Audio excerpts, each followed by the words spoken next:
Cámara Peruana del Libro, tenemos esta franja de 6 a 7 de la tarde en la que todos los días en el auditorio Eyelson nos convocan los temas más diversos.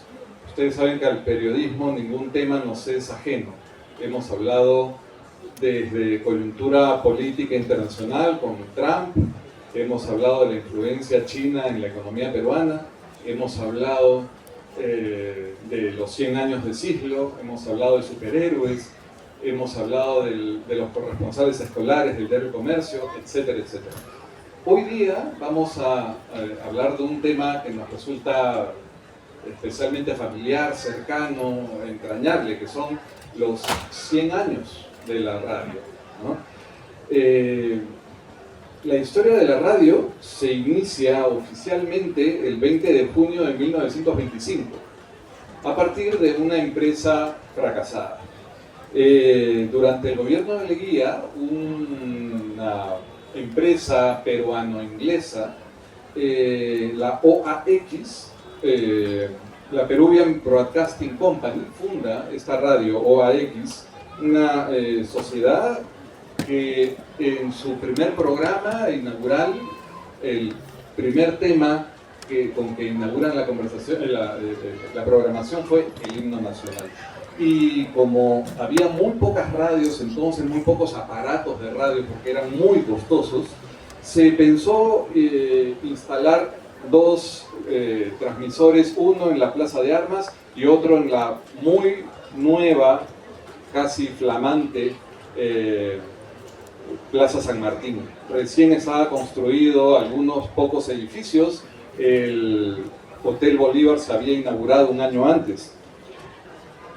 Pero esta muy restringida cantidad de aparatos hizo de que esta empresa radial fracasara y quebró. Era una empresa en ese momento elitista. No fue sino hasta 1937. Hablaba del gobierno de Leguía, ahora estamos en el gobierno de Benavides, en que el Estado compra los remanentes de esa empresa y funda lo que hoy conocemos como la Radio Nacional. Y la Radio Nacional no solamente es una señal de transmisión radial, sino fue el corazón de la cultura de la ciudad. Cuánto hizo por la música popular, por el vals, por todos los conciertos, los concursos musicales, etcétera, etcétera. Don Luis Ángel, obviamente, no es parte de esa historia del origen, pero sí conoció ya esa institución consolidada y estamos seguros que va a hablar de esa radio que ya tenía a esas leyendas ya instaladas. Yo les dejo el micrófono a ambos, estoy seguro que va a ser una conversación especialmente amena. Muchísimas gracias. Decía el gran periodista Quique Planas, editor de Comunicación. Hoy hablaremos sobre la radio en el Perú, a propósito de su centenario. Nos acompaña el señor Luis Ángel Pinasco, una de las voces más reconocidas de la radio en nuestro país. De estos 100 años, posiblemente más de la mitad, el señor Luis Ángel ha recorrido haciendo radio. Él no solamente es testigo de esta transformación de la radio en nuestro país, él también es protagonista. Señor Luis Ángel, gracias por estar aquí, gracias por acompañarnos y poder compartir esta tarde experiencias que indudablemente son inolvidables, memorables. ¿Cómo? Bueno, muchísimas gracias, antes que nada. Gracias. Yo reconozco de que soy muy antiguo en estos menesteres. Yo soy Charapa, soy de Iquitos, y mis inicios fue Radio Loreto de Iquitos. Y en una época la época del caucho, fue algo que Iquitos se convirtió en una especie de California, porque venían de todas partes del mundo. Y yo soy Pinasco, Riz, italiano, alemán, mis abuelos. y llegaron por casualidad por allá, por el Amazonas. Del Atlántico de Europa se llegaba a Iquitos por el Amazonas. Había que pasar por Brasil, por Manaus, y de ahí se llegaba a Iquitos. Y hasta ahora es tan difícil llegar allá porque solamente se puede llegar por avión.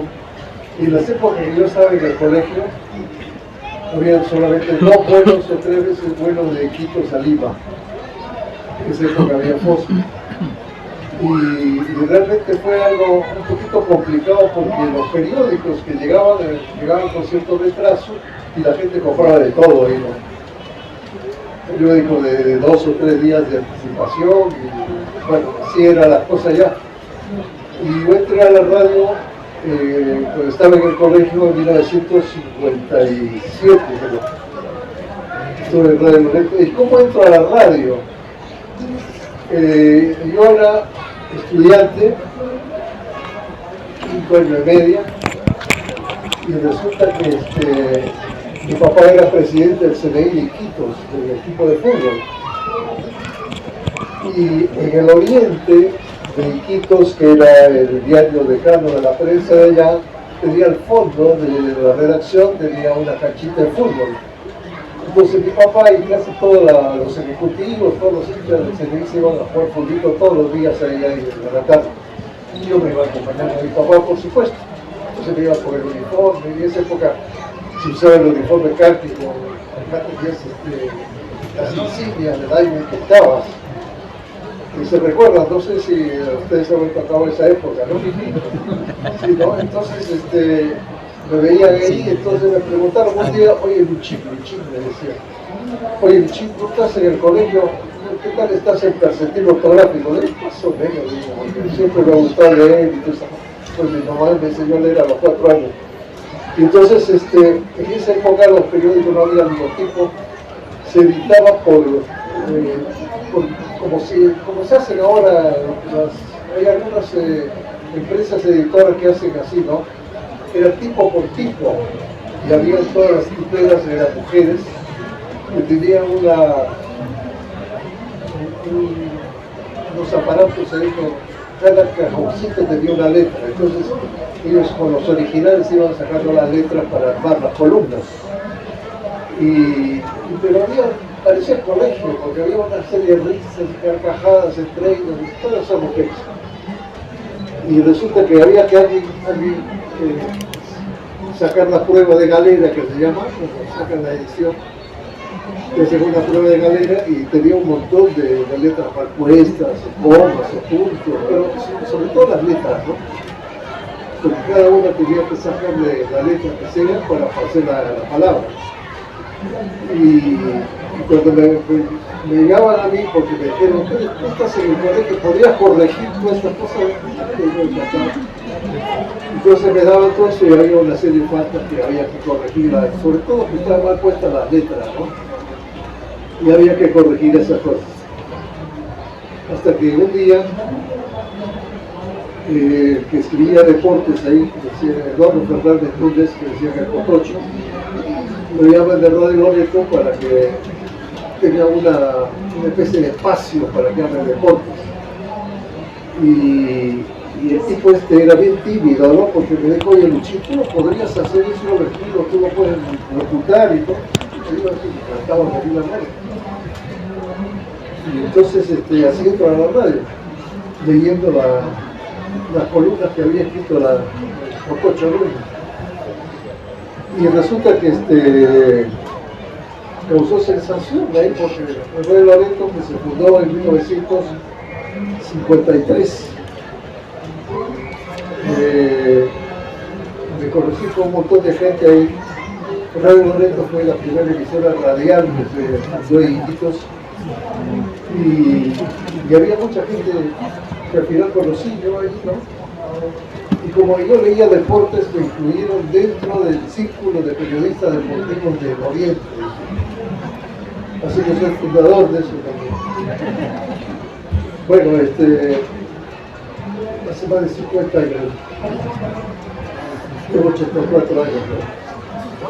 Y resulta que al ser fundador del sitio, cada vez que ya como un poco de Iquitos, porque ya mis papás murieron y todavía no están acá conmigo, y ya no tengo familia en Iquitos, y la Casa Pinasco está construida frente a la Plaza de Armas. Y resulta que la Plaza de Armas está en la Casa Pinasco, estuve con mi abuelo. Yo le digo a mi papá, ¿y cómo construyeron esta casa tan grande que tiene 2 pisos muy elevados además, ¿no? Entonces me dijeron, no, un cemento Portland que venía de Estados Unidos. Ya, pero las bases, ¿cómo las hacían? No, con cascajo y de los ladrillos que quedaban, porque no hay fierro, ahí hay Egipto, ¿no? Y entonces con esa hacían la mezcla y eso llega hasta la mitad de la pista, las columnas y todos los elementos que se necesitan para hacer una casa. Entonces, así se hizo la casa. Y ahí la Casa Pinasco tenía una bodega muy bien surtida, tenía fábrica de fideos, tenía una panadería y tenía un bar. Todo eso le metió dentro de media manzana de la calle Próspero, frente a la plaza del costado, y con los planos de Eiffel construyeron la casa de fierro, la casa de Eiffel, con los planos de Eiffel. Así que Señor Luis, volviendo al tema de la radio, en esos años, cuéntese, ¿qué considera usted comparando con ahora? ¿Qué se ha perdido? ¿Qué se ha ganado en el curso del tiempo de la radio? bueno, la radio ha ido aquí hay mucha gente mayor, ¿no? O sea, de mi época. Sí, yo estoy viendo así, algunos canosos, otros se pintan el pelo. Bueno, la diferencia es de que la radio tiene una movilidad propia y va avanzando con el tiempo, se va puliendo y va mejorando. Y en la época mía era muy elemental la radio, porque Iquitos, hablo de Iquitos porque son mis comienzos, la gente acostumbraba a comprar unos radios de este tamaño para escuchar un corto, porque no había otra forma de comunicarse allá, de saber cuáles son las noticias y todo. Y ahí había unos aparatos que cubrían todo el espacio mundial. Y resulta que un día llega, en la época de Odría, llega a Iquitos y ve que no hay radio nacional, Iquitos la viene. Y él es el que funda Radio Nacional de Iquitos, Radio Nacional de la Frontera, de Piura, y de Tacna y de Iquitos. Funda Odría la Radio Nacional, que estaba en la municipalidad, que estaba frente a la Plaza de Armas también, al costado estaba el Teatro Alhambra, y arriba en el último piso estaba Radio Nacional de Iquitos. Muchos parlantes de la plaza, y transmitía música, transmitía los himnos, todo, hasta fútbol se transmitía. Entonces era muy fácil a la gente que estaba ahí dando vueltas en la plaza, porque era una costumbre muy clara, porque no sé si será en otra parte, ir a dar vueltas en la plaza de Armas los sábados y los domingos, porque había una glorieta ahí en la plaza. Y entonces ahí se juntaba la gente, porque había la banda republicana en esa época, la orquesta republicana iba a la plaza de centro, no estaba en el centro, al costado estaba, y ahí tocaba sábados y domingos, mientras la gente daba vueltas y vueltas en la plaza.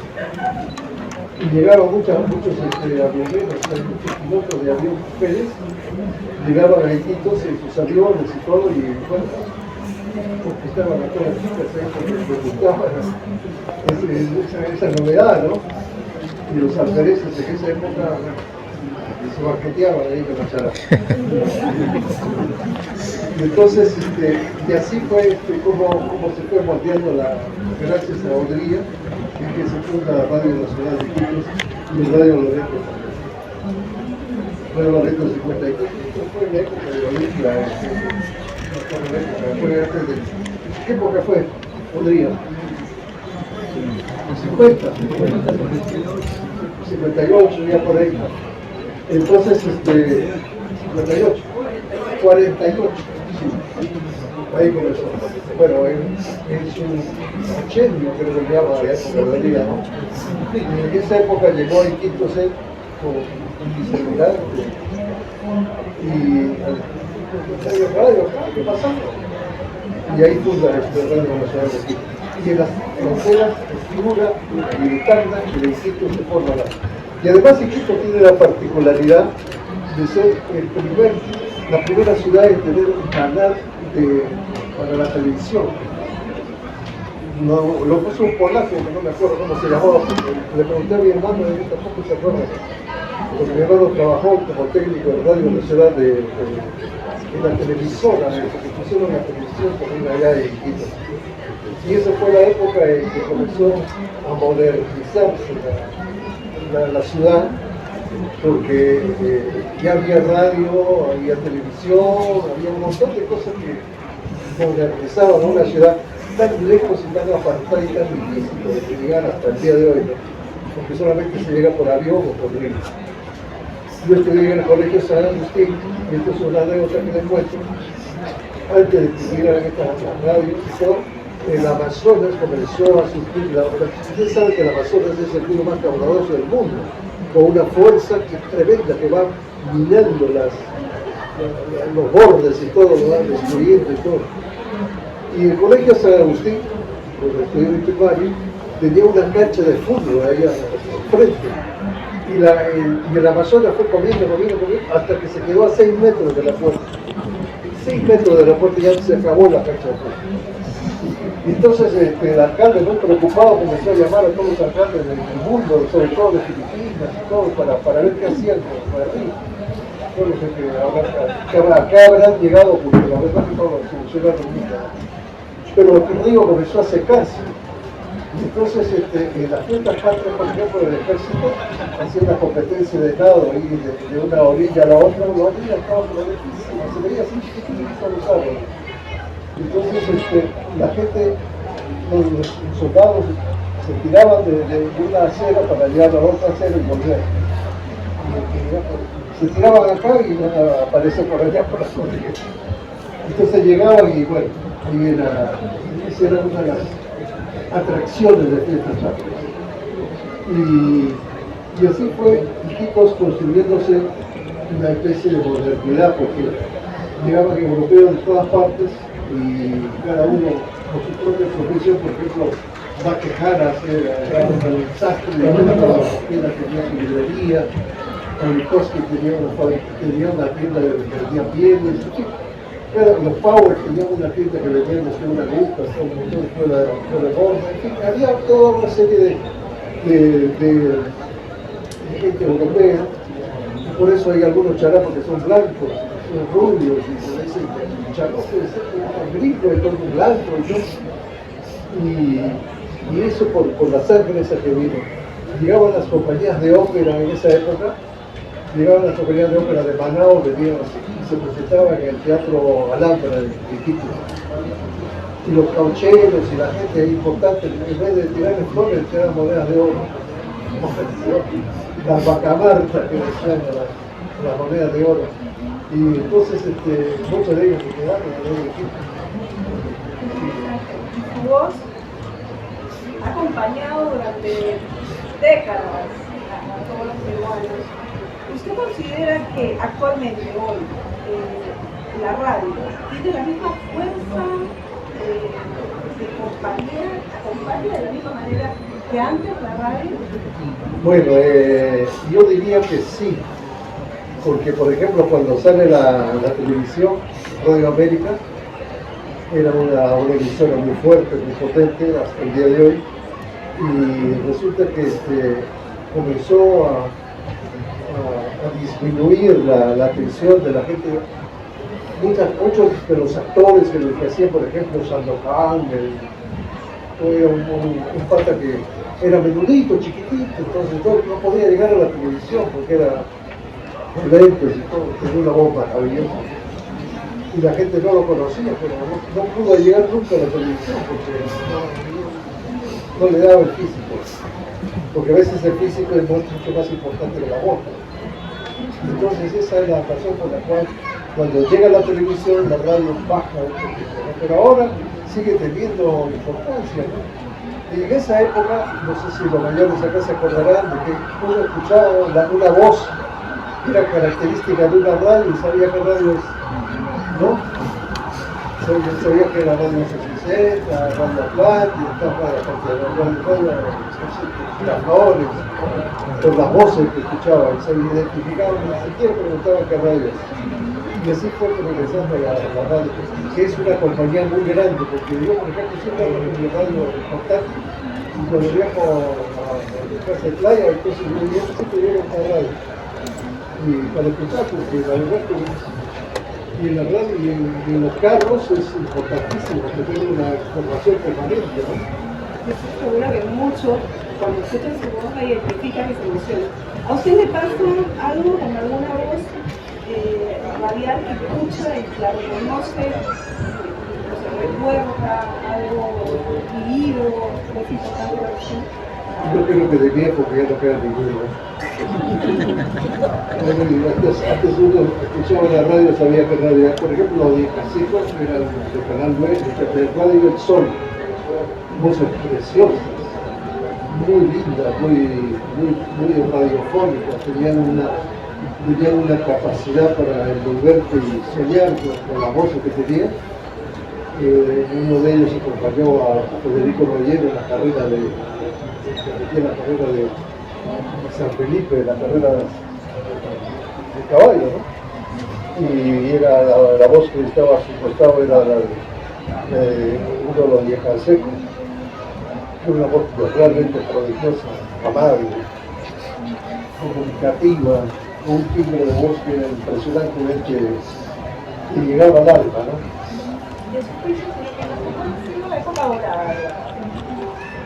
Creo que esas fueron las épocas doradas antes de la televisión.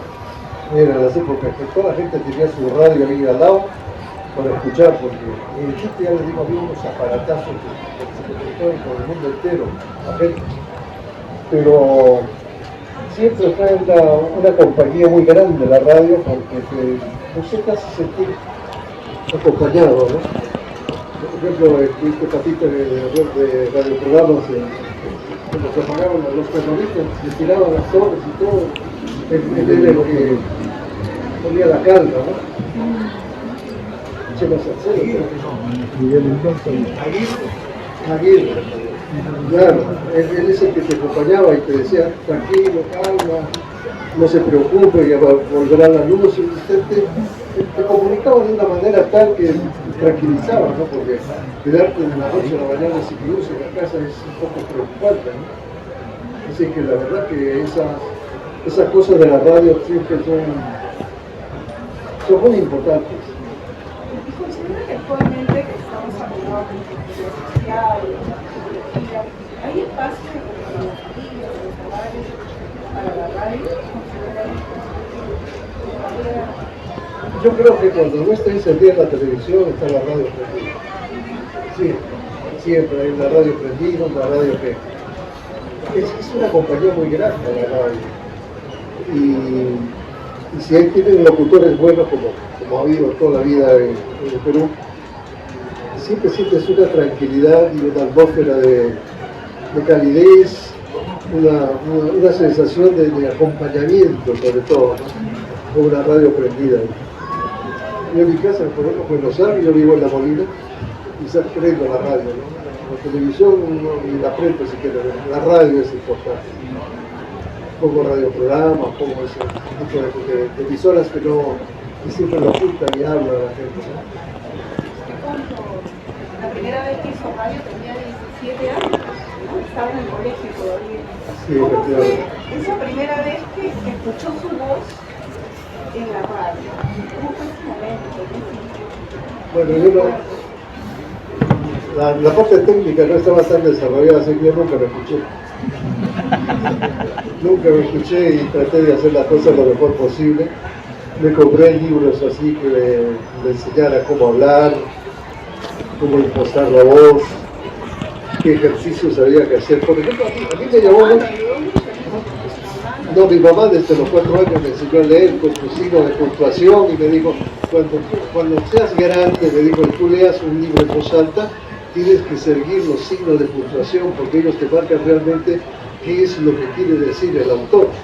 Así que yo con eso me sirvió muchísimo para ser locutor de radio después, porque es, por ejemplo, leer la Ilíada, la Odisea en el verso, es como sentir música, y está tan bien hecha la Ilíada y la Odisea, de que tú sientes conforme vas leyendo, sientes como si fuese una voz que te va indicando, te va siguiendo, te va armonizando con lo que estás leyendo, y es muy bonito, ¿no?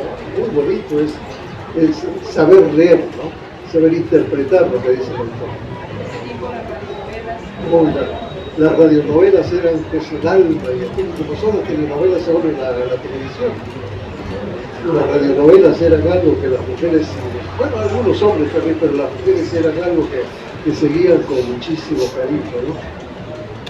Y mucha atención. El derecho de nacer, claro, el derecho de nacer fue algo que rompió la sintonía de... En esa época no había rating, no había esas cosas de medir las audiencias, pero el derecho de nacer fue algo muy importante dentro de la sociedad peruana. Y usted como locutor además ha batido récords. Usted ha narrado 8 mundiales como locutor y hasta el momento nadie lo supera, no lo he superado. Espero que no me supere. Pero viví 30 años fútbol. ¿Y cómo lleva con el fútbol? Fui con San Román primero al 78, cuando se clasifica Perú llegando a la Argentina, con los goles de Cachito. Y después fuimos a México 70. Yo tenía un espacio en la televisión que se llamaba Exclusivas Deportivas, 5 años.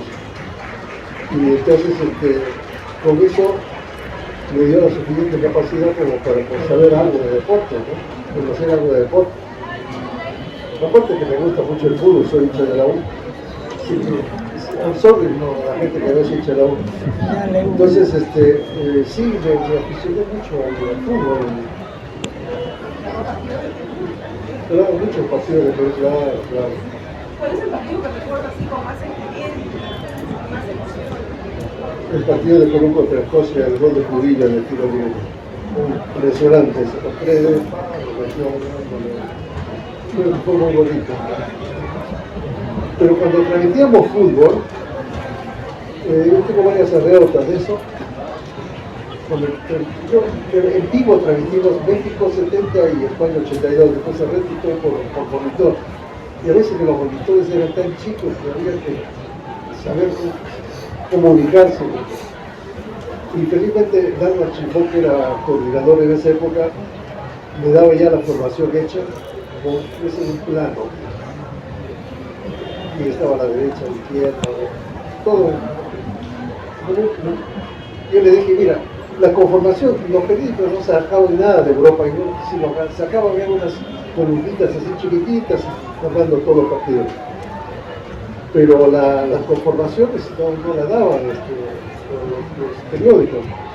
Lo pasaban en televisión así con rapidez increíble. Yo le decía a Lalo, decía, por favor graba eso y después me lo pasas a Cristiano. Y así fue. Y después alguien me dijo, mira, Luis lo me dijo Rolito, no sé cómo me llamaba en esa época, me dijo, mira, lo importante cuando estés en la televisión narrando fútbol es quién lleva la pelota.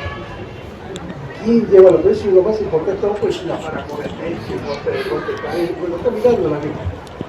Y eso para mí fue realmente muy importante, y mis televisiones siempre fueron telegráficas, fulano, sultano, mecano. Y después captar algún detallito, quién tiene la vincha, quién tiene la media caída. Y otro día me llama, por ejemplo, el marido de mi Catalina, el Matú, Jorge Matú, y me dice, oye, me he llamado un patita y me dice que yo he fregado la vida. Y yo, ¿por qué? Porque le han puesto el hombre de la vincha. El hombre de la vincha. Entonces lo identificamos como el hombre de la vincha. Pues. Y todo el mundo hasta el día de hoy, después de tantos años, me llama el hombre de la vincha. Me fregué la vida.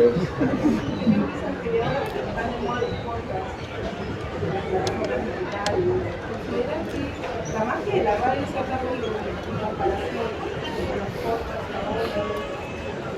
Yo creo que para mí es una especie de complemento de lo que hace la radio. El podcast ahora las cosas van poniéndose de moda siempre, ¿no? La sociedad va cambiando, siempre cambia. Por ejemplo, cuando yo fui a Iquitos, después de muchísimos años, me invitó Humala, con Nadí de esa época, para ser el maestro de ceremonias para la entrega del documento donde se celebraban las Río Amazonas como uno de los monumentos de la naturaleza y todo. Entonces yo fui a Iquitos, estaba en el tren, en la Plaza 28. La Plaza 28 es una plaza más grande que la Plaza de Armas, y muy cerca del camino que se llama la Circular, que es una cosa que da la vuelta, llegas al aeropuerto y da la vuelta donde está el colegio a marcar la carrera de la vida, la gran unidad, hay que pasar y dar toda la vuelta. Y a la vuelta esa se está dando por una coche. Y entonces había que pasar para ir al colegio.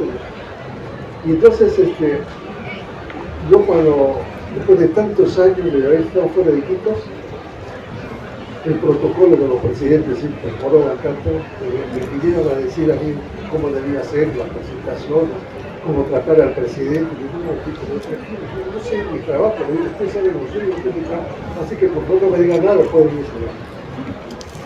Pero los polistas piensan que tratar al presidente así, hay que tratar así.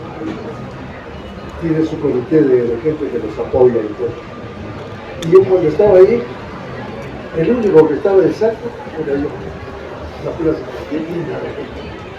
Yo veía cómo llegan las motos. Las motos llegaban un momento de Iquitos que era impresionante. Llegaban en shorts, llegaban en mocasines, llegaban en sayonaras, llegaban en DVD, llegaban ¿cómo se viste la gente? En la época que yo estaba ahí, no te dejaban salir a la calle, yo estaba bien vestido, zapatos bien ilustrados, bien peinados.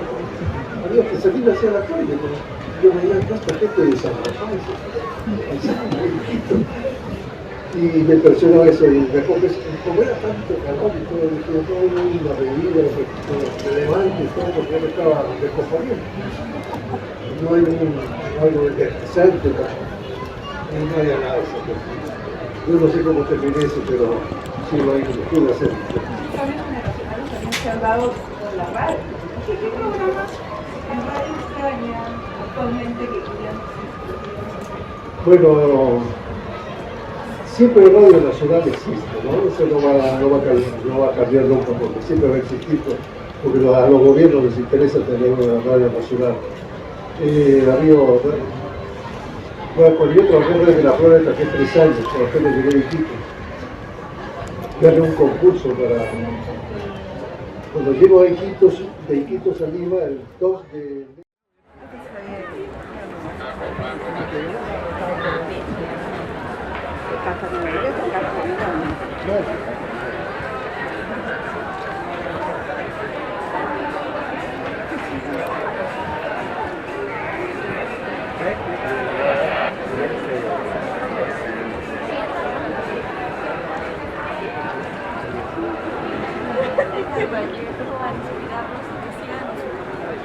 No pierden la pasión del estudio, que averigüen siempre qué es lo que quieren, que busquen siempre la organización de paz, que se rodeen la gente que sabe, que se refiere al de teatro, a la comunicación de la Muchas gracias, este es Pradería 30, por favor, pueden enviarle un saludo a Pradería 30. Para Vida 30, un gran abrazo y un fuerte deseo de que pasen muy bien todas las etapas de su vida. Muchas gracias. Bueno, gracias.